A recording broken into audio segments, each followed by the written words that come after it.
You're going to hear the voice of Grandma Iole Martinat right there. And she's going to talk about her trip with my mom, Lonnie Banker Coates, when they went to the Grand Canyon down to Havasupai. It's Lake Havasu with the Havasupai Native American Indian reservation or something. I guess the area there, and Lake Havasu has the beautiful water, kind of turquoise color, maybe some special rocks that give it that color. So she's going to talk at first about their tour guide that was showing them around once they were at the bottom of the Grand Canyon. So here it is. They stayed overnight. And of course he rode bareback. Was he wearing anything special? No, just jeans and hat. Mm-hmm. Did you understand him? Oh yes, he spoke very well. And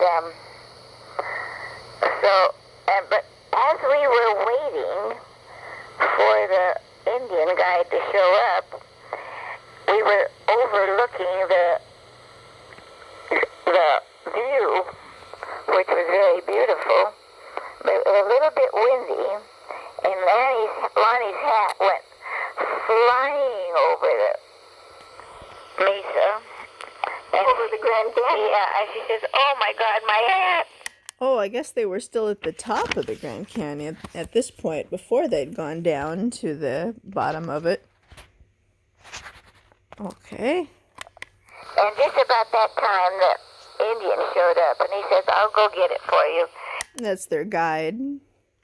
Fortunately, it had landed on a little bramble or something, so it hadn't gone too far, so he got it for her. He went down to get it and came back up for you? Right.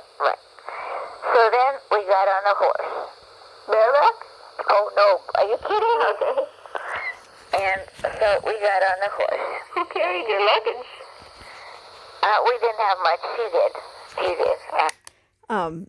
These photos here were taken at Thanksgiving, on Thanksgiving, Grandma's last Thanksgiving, thanks to me, since it's my fault that she's not here. But anyways, her last Thanksgiving in 2019, and we went to Pacific Palms there.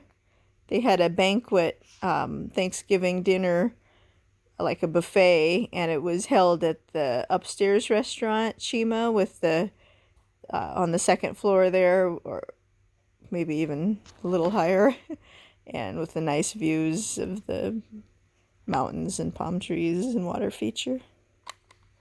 Because he didn't have a saddle. Mm-hmm. And he knew we were tenderfoot. Mm-hmm. So, you don't happen to remember his name, do you? I don't remember. Make it up.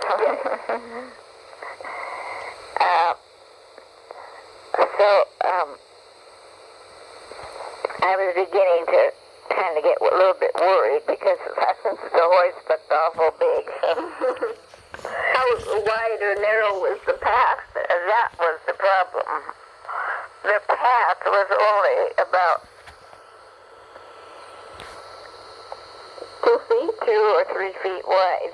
Wow. 2 or 3 feet. And that scared me half to death because the horses were not near. They were, not real sure-foot. They'd sink in this pebbly, granule. It was not hard surface. Oh, even the path wasn't hard. Oh, no.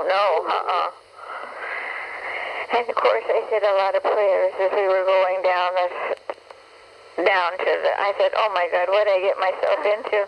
What was the steepness of it about? Oh, very steep, yeah, because it went down real steep in a very short time. Ooh. A lot of... At least a mile. Yes. Down. A lot of turns, I imagine. lot of zigzaggy turns. And that was probably the hardest. Oh, yeah, the whole thing was... And then, oh, thank God, we finally reached the bottom. And then, to the Havasupai camp, it was 10 miles. Oh, so they got you down, and then you had to go by the river. 10 miles. We were not by the river yet. No, we were still on the desert. But in the